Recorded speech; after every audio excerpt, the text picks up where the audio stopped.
اللہ والصلاۃ والسلام علی رسول اللہ۔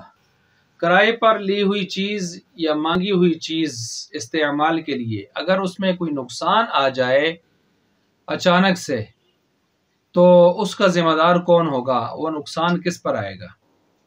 کیونکہ عام طور پر ایسا ہوتا ہے کہ کسی نے کوئی چیز مانگ کر لائی ہے اور اس سے اچانک سے کوئی نقصان ہو گیا اس کے عمل دخل کے بغیر، جس نے مانگ کر لائی ہے، یا کرائے پر کوئی چیز لائیے اور اس میں کوئی نقصان ہو گیا، گاڑی لے کر گیا سے، تو وہ اس میں رینٹ پر اس میں ایکسیڈنٹ ہو گیا، نقصان ہو گیا، تو ایسی صورت میں اس کا تاوان یا چٹی یا نقصان کس پر آئے گا؟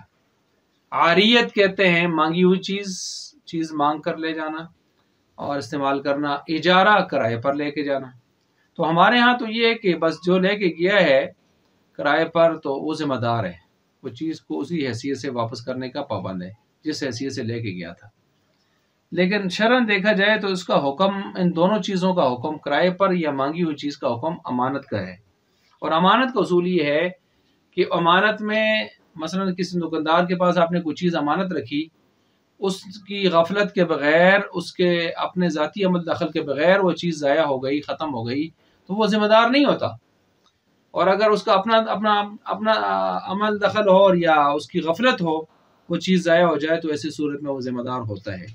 تو یہاں پر بھی یہی مسئلہ ہونا چاہیے، جو چیز مانگ کر لائے یا کرائے پر لائے اس کا معاملہ بھی یہی ہونا چاہیے۔ اگرچہ دکاندار نے گارنٹی بھی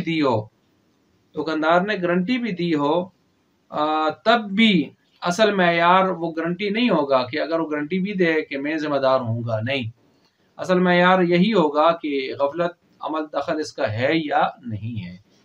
تو اصل اس کا نقصان جو اس کا مالک ہے چیز کا، اسی پر پڑے گا، نہ کہ کرائے پر لے جانے والا یا مانگ کر لے جانے والے پر، چاہے یہ گاڑی ہو یا کوئی اور چیز ہو، جو بھی ہو اس کا حکم یہی رہے گا۔